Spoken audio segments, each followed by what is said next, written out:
Bom, abra a sua Bíblia em Atos dos Apóstolos, capítulo 1, verso 1. Atos dos Apóstolos, capítulo 1, verso de número 1, que nos diz assim: fiz o primeiro tratado, ó Teófilo, acerca de tudo que Jesus começou, não só a fazer, mas a ensinar. Você pode repetir só o finalzinho? Não só a fazer, mas... Agora, vamos lá. Não, pode deixar o primeiro, só o primeiro mesmo. Repita só o finalzinho.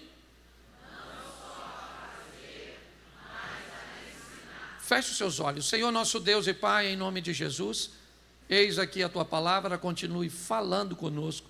Usa-me como um canal de bênção nesta hora, pelo poder do nome de Jesus. Você pode dizer amém?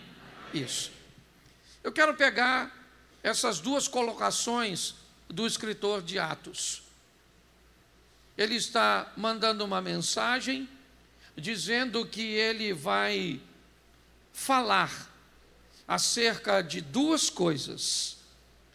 E a primeira delas é o que Jesus começou a fazer.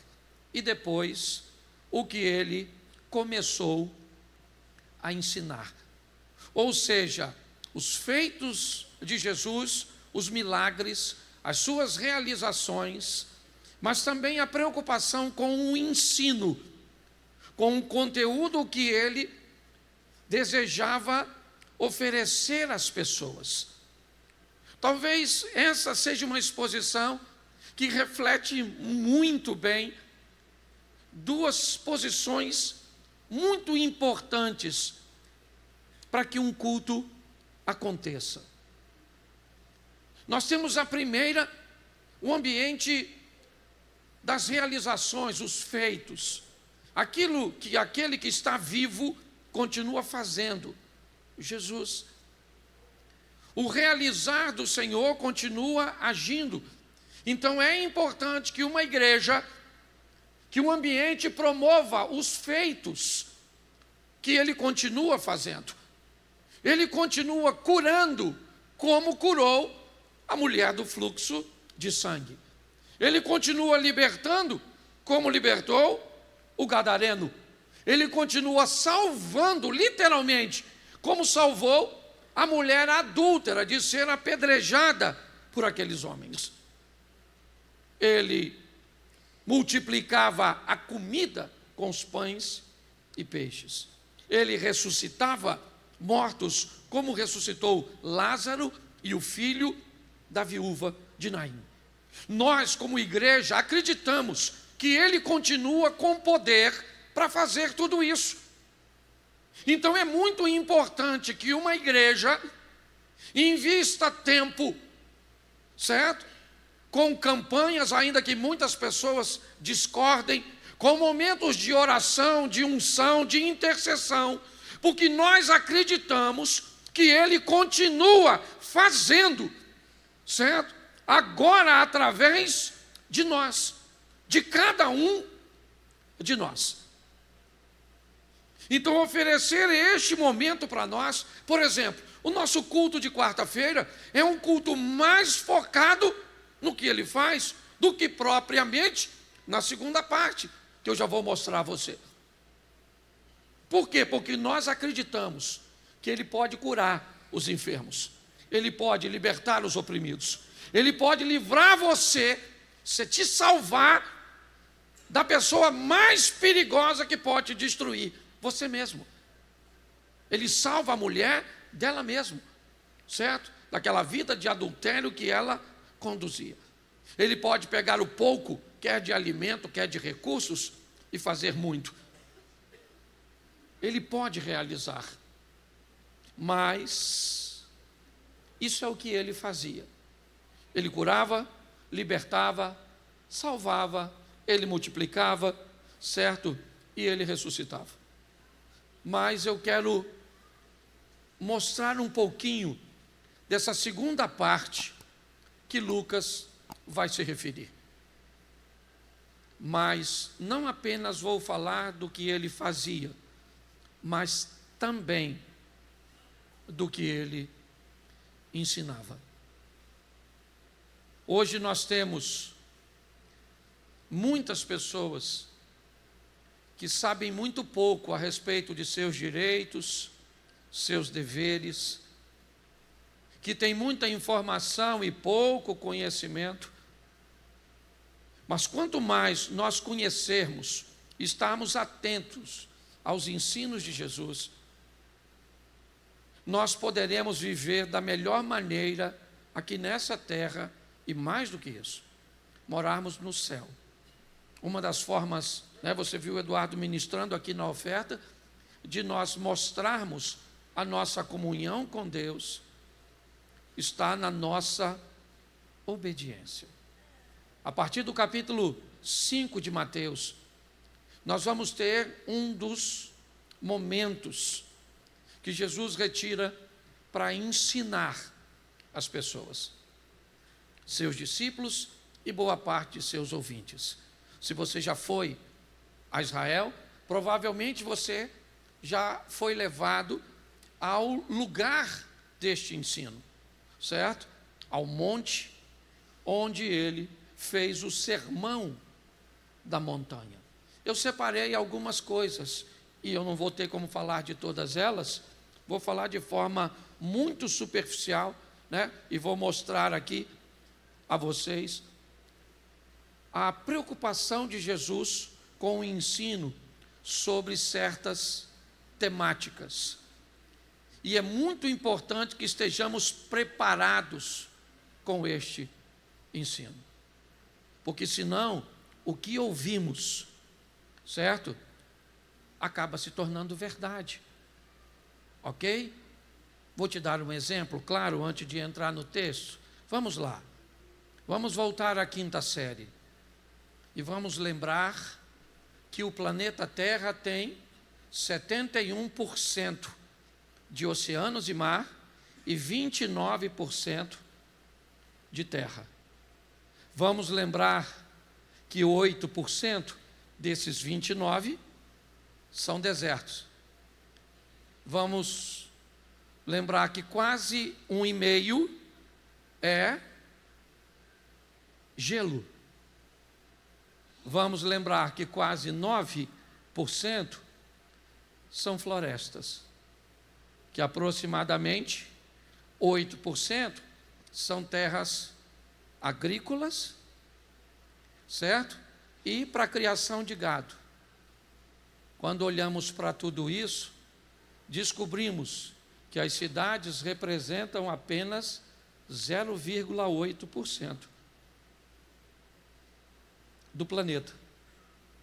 E algumas pessoas nos convenceram de que ocupando um espaço tão pequeno, nós interferimos em camadas de ozônio e na temperatura da Terra, com 0,8%. Mas, se não concordarmos com isso, o que vamos fazer com os ambientalistas? O que é que vamos fazer com toda essa estrutura que se criou em torno dessa informação? Hoje, uma mentira repetida em determinadas redes sociais ou veículos de comunicação é facilmente encarada como uma verdade. Hoje eu recebi a ligação de um policial de São Paulo, certo? Que conseguiu meu contato com outro policial aqui, certo? De uma delegacia, para me falar se o remédio que eu estou vendendo para diabetes na internet funciona mesmo. Você já ouviu eu vendendo remédio para diabetes? Alguém viu? Faça assim, por favor. Isso. Alguém viu eu vendendo remédio para os olhos? Já? Já tem um tempinho. Para os ossos. Tem um infeliz que ainda me botou vendendo remédio para impotência. O cara dos ossos, sabe o que o cara colocou, Geraldo? Olha só, a minha voz é inteligência artificial, porque eu agora comecei a usar o remédio para os ossos. Estão transmitindo, não estão? Pô, então legal, que isso vai ficar, porque eu não vendo nada na internet. O cara disse, olha só, olha para onde vai a situação, ok? Que supostamente eu falando que o remédio me ajudou porque eu não estava conseguindo ajoelhar para orar. O cara não tem nenhum temor de Deus. O outro colocou a minha voz dizendo que eu não estava pegando a esposa. Realmente eu nem estou, mas não precisa falar. Não é verdade. Mas não é nem por dificuldade, não. É pelo motivo, o mesmo motivo seu que é casado. Você está entendendo? Porque eu sei que você estava rindo de mim, mas eu sei como funciona. Você está entendendo? As coisas tomaram um vulto impressionante. Porque me parece que as pessoas estão pedindo, me enganem. Porque às vezes é notório que é uma mentira. Certo? Mas enfrentamos dificuldade. Jesus se concentrou aqui a falar de alguns temas importantíssimos que nós não podemos negligenciar. O primeiro deles é a oração. E Jesus fala duas coisas no capítulo 6 de Mateus sobre oração. A primeira, ele vai dizer onde orar. E a segunda, ele vai dizer como orar. Olha a preocupação. Primeiro, onde?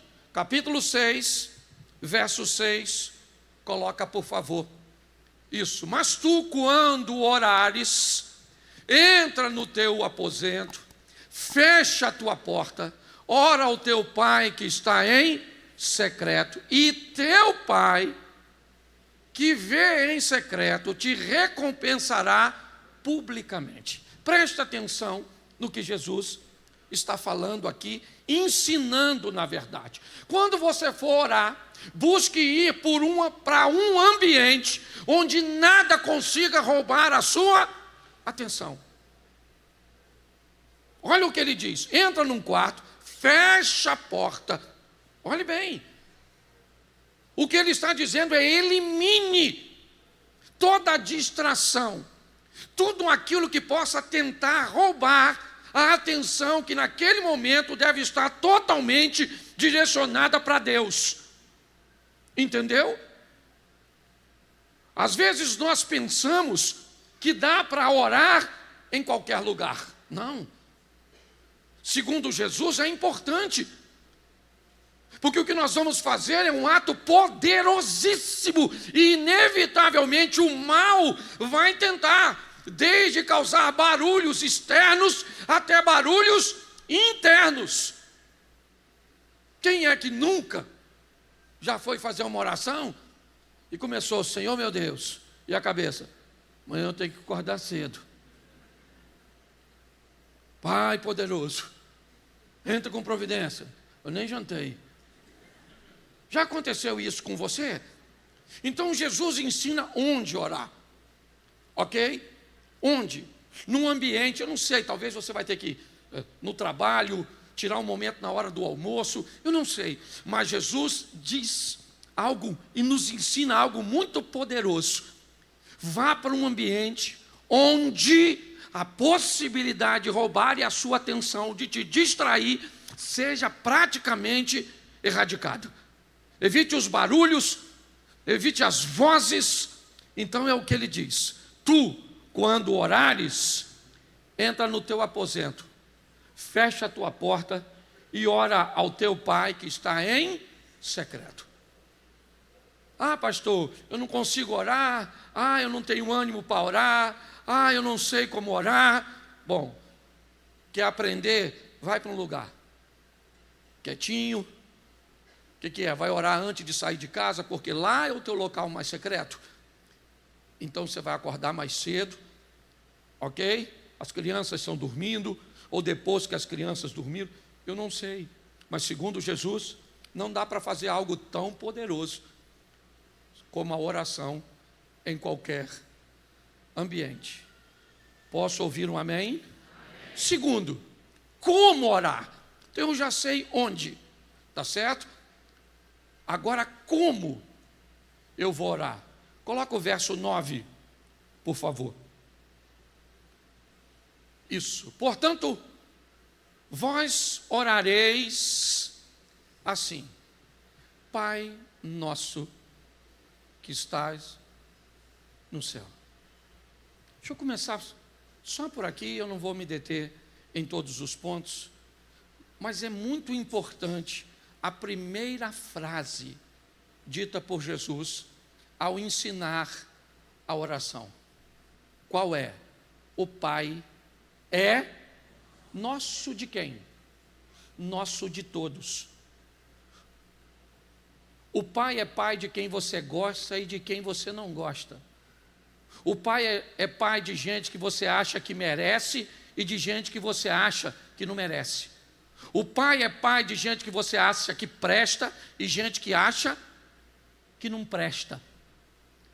O Pai, Ele é pai de heterossexuais, certo? De homossexuais. O Pai é pai de ateu. O Pai é pai de muçulmano. O Pai é pai de cristão. O Pai é pai de judeu. O Pai é pai de quem tem uma religião de matriz africanas. O Pai, preste atenção, na conscientização, o nosso é uma habilitação, dizendo que todos podem acessar a oração. Todos. Tá certo? Então, todos podem orar. Jesus está dizendo isso. Orem no lugar onde nada roube a sua atenção, ok? Porque o que você vai fazer é poderosíssimo. Eu estou falando isso a via de regra. Obviamente que em algumas situações você não terá como fazer isso, por questões emergenciais. Mas como rotina, evite ambiente barulhento, criança correndo, pessoas gritando, buzina acontecendo, rádio ligado, música ligada. Tudo deve ser afastado, porque esse é um momento poderosíssimo, que quem pode fazer, segundo ele ensinando? Todos. Tá certo? Então o Pai é nosso. Quem falar isso, está dizendo que Ele é pai de todos, independente de quem seja. Ele é o pai da sua ex-esposa, do seu ex-marido. Ele é pai de sua sogra. Ele é pai daquela pessoa que te distratou, que te traiu, que te aborreceu. Você está entendendo? Esse é um ensino poderosíssimo que nós precisamos aprender de imediato. Posso ouvir um amém?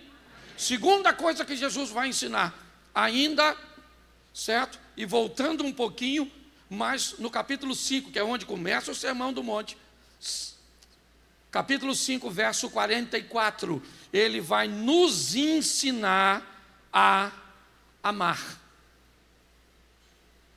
Eu, porém, vos digo, amai a vossos inimigos, bendizei os que, fazei bem aos que, orai pelos que vos,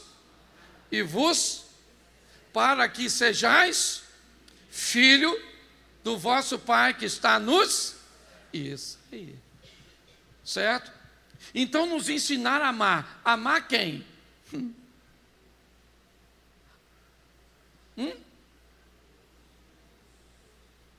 Amar quem não merece seu amor.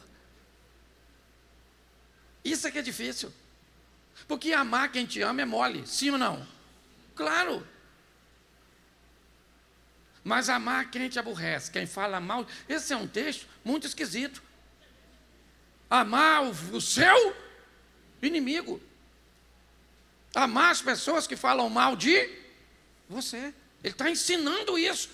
falando para os discípulos, ô, até porque ele sabia que se os discípulos vão dar sequência àquilo que ele está fazendo, eles vão ser perseguidos. Então Jesus vai ensinar o amor ao próximo.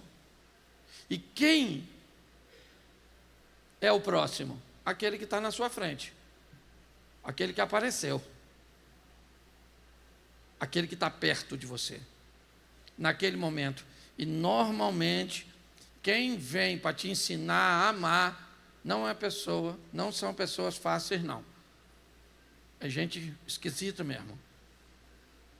Fofoqueiro. E preste atenção, não é Satanás não, hein? É Deus. Por exemplo, você é uma pessoa respeitosa, que detesta que as pessoas ultrapassem o limite. Quem é que Deus coloca no seu caminho? É exatamente a pessoa que você não gosta. Você gosta de alguém que fala baixo, vai trabalhar do lado de alguém que grita. Você não se mete na vida de ninguém. Quem é que aparece na sua vida? O fofoqueiro. Sim ou não? Para você e eu aprendermos a amar. E é difícil. Para alguns mais. Tem gente que não consegue perdoar, nem sei como é que vai ser esse negócio. Jesus falou, se você não perdoa, eu também não te perdoo. Eu fico imaginando na fila do inferno a confusão que esse troço não vai dar. Você veio. Vim por sua causa.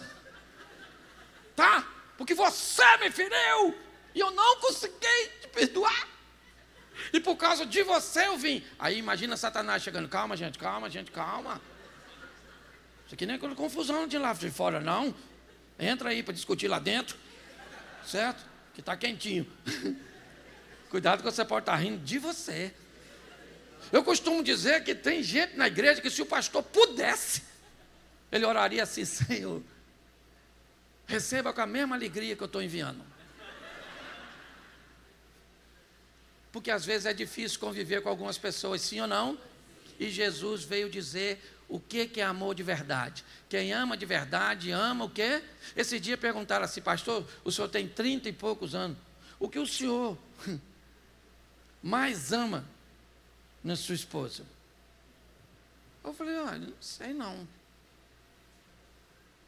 Eu tinha que amar minha mulher para... pastor, o senhor mais ama nela? Qual é a maior virtude dela que faz o senhor amá-la? Eu falei, eu não sei. Eu não amo minha mulher porque ela tem virtude. Até porque se eu amar minha mulher porque ela tem uma virtude, se ela perder essa virtude, será que eu vou continuar amando? Eu amo minha mulher sem motivo nenhum. Se você me perguntar assim, por que eu não sei. Eu não sei. Ela era namorada de um amigo meu. Xerém tinha disso, os mais antigos, cadê Zias foge. Que ele sabe que eu pego ele. Mas Xerém é pequenininho, irmão. Há 30 e poucos anos atrás, o que acontece? Era aquela geraçãozinha. Não é, Michel? Então, o que acontece? Olha ele ali. O que acontece? Senta aí, Zia, senta. Não atrapalha o culto, não. Escute só. Mas era assim, porque o local era pequeno. Então, deixa eu falar uma coisa para você. Aprenda a amar as pessoas sem motivo. O motivo pelo qual você ama é porque Jesus te ensinou a amar. Amar quem? Todos eles. Mas principalmente os ruins. Aquele ali é amável? Não. Vou amar essa praga. Vou amar essa peste. Meu Deus do céu, tem que amar isso? Não é possível. Você está rindo, mas o assunto é sério. Ele disse aqui, ame quem? Os seus amiguinhos. Ame as pessoas que falam que você é gente boa. Ame aqueles que gostam muito de você. Orai por aqueles que oram por você. Não, ore pelo que te maltrata. Te persegue. Certo? Te odeia você, fala mal de você. Eu acho que eu nem devia ter colocado esse versículo aqui. Mas ele está dizendo, aprenda a amar. Fala, amar. E tem que aprender com ele. Porque com os outros, quem está do seu lado aí, tu não aprende não. Se você perguntar, meu marido fez isso, isso, isso e isso comigo, o que você acha que eu faço? Se for perguntar a Jesus, o que ele fala? Perdoa.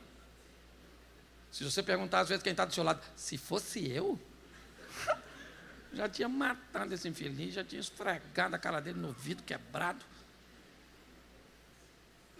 Então amar, a gente precisa aprender, sim ou não? Sim. Terceiro, para não me deter muito, ofertar. Ele não ia perder a oportunidade de ensinar também sobre isso. Mas uma coisa que ele fala aqui, normalmente a gente acaba não falando. Verso 23 ainda do capítulo 5. 5:23, eu botei fora de ordem aqui já, proposital. Vamos lá? 5:23. Isso. Portanto, se trouxeres a tua oferta ao altar, e te lembrares que teu irmão tem alguma coisa contra, vamos lá, verso 24, deixa ali diante do altar a tua oferta e vai reconciliar-te primeiro com teu irmão e depois vem e apresenta a tua. Isso é algo que Jesus está ensinando acerca da oferta. Quer ofertar? Entende o princípio da oferta? Descubra algo que pode bloquear a sua oferta. Um problema com seu irmão. E preste atenção, eu não sei se você notou, não é se você tem algo contra teu irmão, é se teu irmão tem algo contra você. Olha só. Seria muito mais fácil se você tem algo contra teu irmão, resolve ali, você e Deus, e oferta. Não é assim. Se teu irmão tem alguma coisa contra você, não interessa se ele está certo, se ele está errado, não é isso. Olha só. Por quê? Porque está tudo aqui, está tudo entrelaçado. Eu acabei de falar de perdão. Então você tem que fazer o possível para ir lá e tentar a reconciliação. Se não reconciliou, isso não é mais problema seu. Agora é uma questão dele. Você volta e faz sua oferta. Agora não deve fazê-la. Se você sabe que tem algum problema com o próximo, não interessa o valor, preste atenção. Há um tempo atrás, um cara falou comigo, pastor, eu não sou membro dessa igreja e quero dizimar aqui. Eu disse para ele, você é membro de outra igreja? Ele disse sim. Eu falei, então aqui você não pode dizimar. Você pode até pegar esse dinheiro e colocar lá como uma oferta, mas o dízimo você não pode dizimar aqui. Sabe o que ele me disse? Se o senhor soubesse o valor do meu dízimo, o senhor aceitaria. Eu disse, eu não sei quanto é, eu só sei que ele não é o suficiente para comprar meu princípio. Virei as costas. Obviamente que ele não colocou o dinheiro. Porque se colocasse eu saberia, porque seria muito. E ele foi embora bem chateadinho comigo. Então, se você vai ofertar, Deus não está preocupado. Porque Deus não está precisando do seu dinheiro. Deus pode tirar recurso da boca de um peixe e pronto. Você está entendendo? Ele pode tocar num improvável e trazer o recurso suficiente. Então é importante que entendamos que o momento da oferta é um momento muito especial e muito espiritual, que a sua oferta pode ser rejeitada se você tiver um problema com seu irmão. Não é à toa que a maior parte dos mandamentos dos do Decálogo, dos 10 mandamentos, falam exatamente de relacionamento interpessoal. Amai a Deus sobre todas as coisas.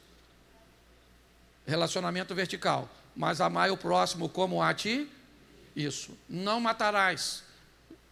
Horizontal. Não roubarás. Horizontal. Não dirás falso testemunho. Horizontal. Honra teu pai e a tua. Horizontal. Pode notar. Dos 10, quase todos buscam nos oferecer informações, ensino sobre relacionamento com o próximo. E olha que eu estou no ambiente de oferta. Outra coisa que Jesus ensinou, que é poderosíssima, Mateus 6, 4. Mateus capítulo 6, verso 4. Isso. Para que a tua esmola seja dada em secreto, e teu Pai, que vê em, te recompensará pública.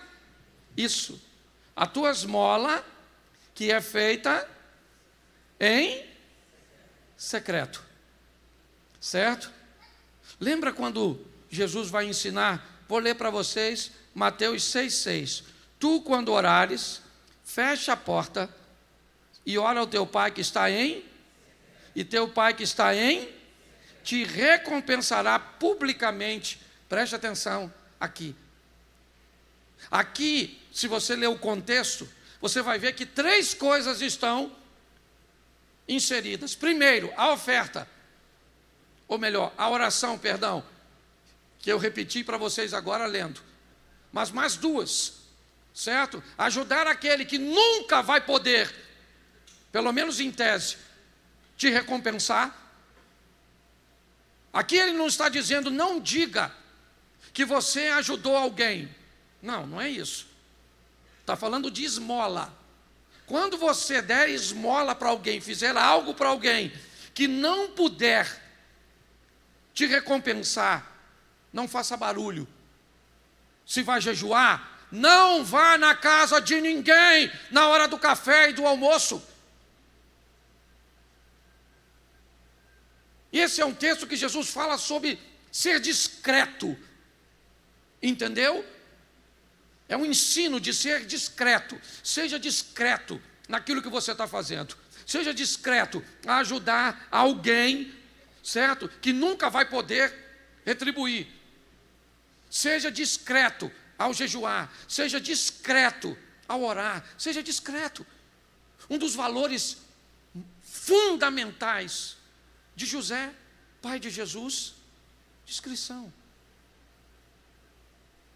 José foi tão discreto que não se sabe basicamente nada sobre ele. O cara foi o único homem na face da terra que teve o privilégio de ouvir o Filho de Deus lhe chamar de pai. Pensa, olha a fuga que ele faz quando o Herodes está querendo matar Jesus. Ela é de madrugada, quando amanhece e alguém pergunta, cadê aquele casal que estava com o menino? Foi para onde? Foi para norte, foi para sul, para onde foi? Ninguém sabe. A maneira cuja qual ele fez. Jesus fala de ser discreto, sabe? Discreto como em João 2. O vinho acabou, a festa está acontecendo, ele entra em cena, pega, enche as talhas de água, agora tira a água, leva ao mestre-sala, pegou a água virou, mas ninguém viu. Ninguém viu. A descrição, certo? Aqui ele está nos ensinando isso. O próximo ponto. Quinto, Mateus 6, 33. Mateus 6, 33. Coloca, por favor. Mas buscai primeiro o reino de Deus e a sua justiça, e todas estas coisas, por favor, todas as vezes que leem, não tire esta palavra.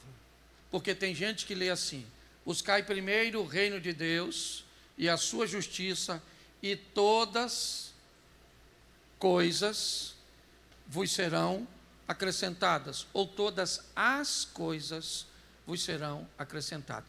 O que vai ser acrescentado aqui, certo? São todas estas coisas. Que coisas são estas? Aquelas que vêm antes do verso 23. O que Jesus está a nos ensinar, ou procurar nos ensinar aqui, é: aprenda a lidar com as preocupações da vida. É isso. A proposta dele é essa, certo? Porque uma das maiores preocupações do ser humano é não saber o que vai acontecer amanhã. São as preocupações da vida. Jesus disse: busque primeiro o reino de Deus e a sua justiça, e estas coisas, como o que comer, essas coisas como o que vestir, estas coisas, você está entendendo?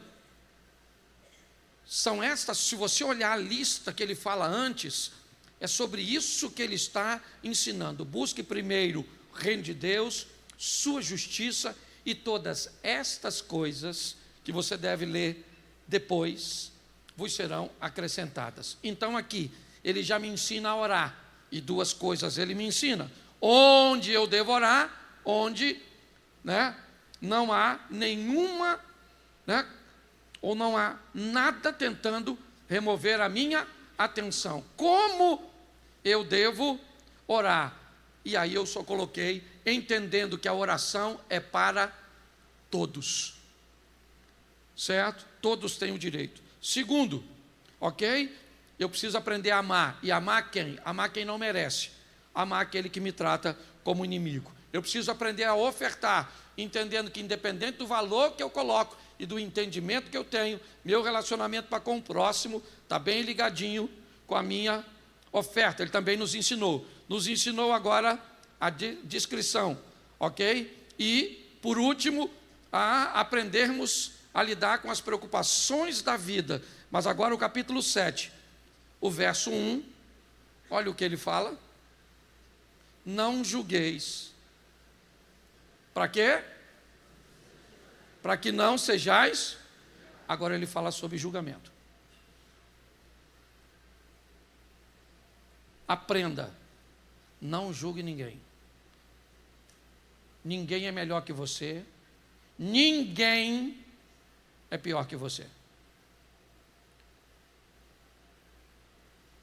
Cuidado com isso. Cuidado com julgar pessoas. E Jesus diz isso: não julgueis, para que não sejais julgados. A Bíblia nos ensina que a medida cuja qual nós medimos, nós seremos medidos. Então temos que aprender a lidar com isso.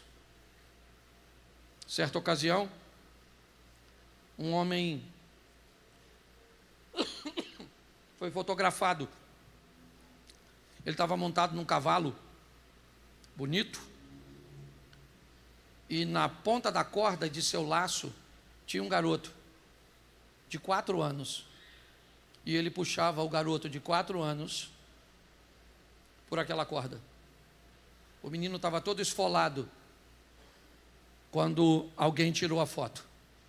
A foto foi enviada para um jornal, e aquilo virou manchete no dia seguinte, que um monstro montado num cavalo amarrou uma criança e estava puxando aquela criança pela corda.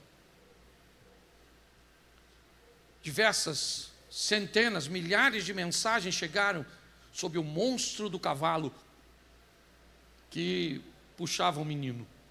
Mas, no mesmo ambiente, alguém trazia uma filmadora e, de uma outra posição, conseguiu pegar uma outra imagem. E a imagem da filmadora pega uma senhora saindo de casa, chamando pelo nome de um menino, gritando, e cada vez mais que ela não ouvia nenhuma resposta, ela gritava mais alto pelo nome do garoto. Nos fundos da casa dela tinha uma ribanceira. Quando ela chega na beirada da ribanceira, o que ela se depara é com seu menino, pendurado num galho, pronto para cair, aproximadamente uns 15, 20 metros. Desesperada, ela grita por socorro, então chega o cavaleiro, que agora, com toda a sua habilidade, na beirada do penhasco, ele joga o laço e laça o menino. E agora o menino sobe, é verdade, sendo esfregado nos galhos, nas pedras, na terra. O menino chega sujo na ponta do laço. Mas aí eu pergunto a você, o que esse moço do cavalo, que ontem era um crápula, que ontem era um monstro, é agora? Qual é a manchete do jornal? O que a mídia vai falar dele? O herói do cavalo que salvou o menino. A cena era a mesma. Nós devemos evitar o julgamento, principalmente daquilo cujo qual nós não sabemos quase nada. Jesus nos ensinou isso. João 8, todo mundo quer apedrejar a mulher. Vamos tacar uma pedra nela, ela merece morrer apedrejada, essa adúltera.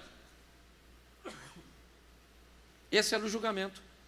Ele entra então, com muita discrição, e diz: vamos fazer o seguinte, atire a primeira pedra, quem não tiver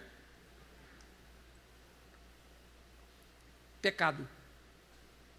Bom, agora a atenção das pessoas não está mais na mulher adúltera. Elas estão nas pessoas. Atire a pedra quem não tiver pecado. Quando ouviram isso, começaram a sair. Todo mundo foi embora. Segundo o texto, até os discípulos. Porque Jesus mostrou que nenhum deles tinha condições de julgar aquela mulher. Cuidado ao julgar um irmão. Ele foi grosso demais, foi indelicado, foi agressivo, ele foi soberbo, eu não sei o que ele foi. Perdão, minha garganta está bem. Eu não sei o que ele foi naquele momento. Eu só sei que Jesus me disse, e disse a você: não julgue, para não ser julgados. Talvez um dos maiores ensinos seja o último. Mateus, capítulo 7, verso 15. E a gente termina aqui. 7,15. Acautelai-vos, porém, dos falsos profetas, que vêm até vós vestidos como ovelhas, mas interiormente são lobos devoradores. Jesus está dando um grande alerta às suas ovelhas. Cuidado com os falsos profetas. Cuidado com aquelas pessoas que vão buscar falar para você aquilo que você quer ouvir, não aquilo que você precisa. Falar para você aquilo que te convém e não aquilo que vai te afastar do pecado. Jesus está aqui nos dando um grande ensino. Aprenda a distinguir. Mas como é que você vai distinguir isso se você não conhece a Bíblia? Como é?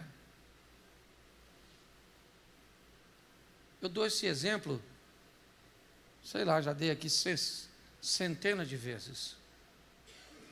Quando alguém vai ser treinado para reconhecer uma nota falsa,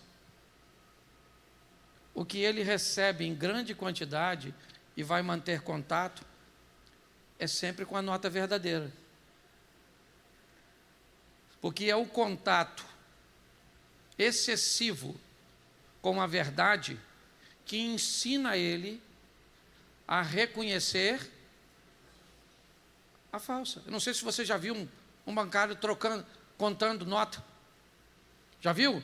Ele pega, levanta, normalmente na frente do dono, ok? Para que seja num campo de visão, para que você, que entregou o dinheiro, esteja na frente dele vendo, e ele conta na sua frente. Você já notou que de vez em quando ele para numa nota e coloca aquela nota separada e continua contando? Sabe o que aconteceu com ele? Quando aquela nota passou na mão dele, o toque dele, a sensibilidade dele, certo? Despertou nele a desconfiança de que aquilo podia ser. Então ele separa, conta todas as notas e agora sim, ele vai pegar a próxima nota ou aquela nota e aí ele vai fazer o reconhecimento. Ele vai olhar algumas marcas, ele vai olhar algumas coisas que ele também aprendeu, que o ajudam a descobrir se é verdadeira ou falsa. O grande desafio hoje da maioria das pessoas, eu trabalhei com um cara que dizia: vocês crentes têm um problema, vocês leem muito sobre o pouco e falam muito sobre o pouco que leem. Ele era bem crítico, mas um homem muito inteligente, muito culto. Não era sábio, mas era inteligente e culto. De qualidade de vida ele não tinha nada, de sabedoria, bem bagunçado. Mas ele era muito inteligente e muito culto. Mas ele mostrou realmente que às vezes nós conhecemos muito pouco sobre a nossa fé. E aí somos presas fáceis a esse ambiente onde todo mundo se tornou especialista. A internet. É cada um ensinando do seu jeito. Eu sei que pode ser um grande desafio para você, mas não tem jeito. Você vai ter que conhecer. Eu tenho que amar quem? Se afaste das pessoas cujas quais são difíceis para você. Não por esse motivo, de não amá-las. Pode ser por não fazer parte do seu ciclo, por não ser compatível. Mas pessoas maduras, elas não descartam pessoas. Elas simplesmente reposicionam pessoas. Descartar é uma coisa, reposicionar é outra. Então, se aprendermos isso, um ambiente de culto é um ambiente de cura, de libertação, é um ambiente de milagres, onde Deus tem liberdade de agir, e aqui Ele tem. Mas, lembra? Lucas, capítulo 1, verso 1, falando a Teófilo, vou falar daquilo que Jesus começou a fazer e a ensinar. Quer ter uma vida equilibrada? Acesse esses dois ambientes. O ambiente que ele faz e o ambiente que ele ensina. Você pode ficar de pé?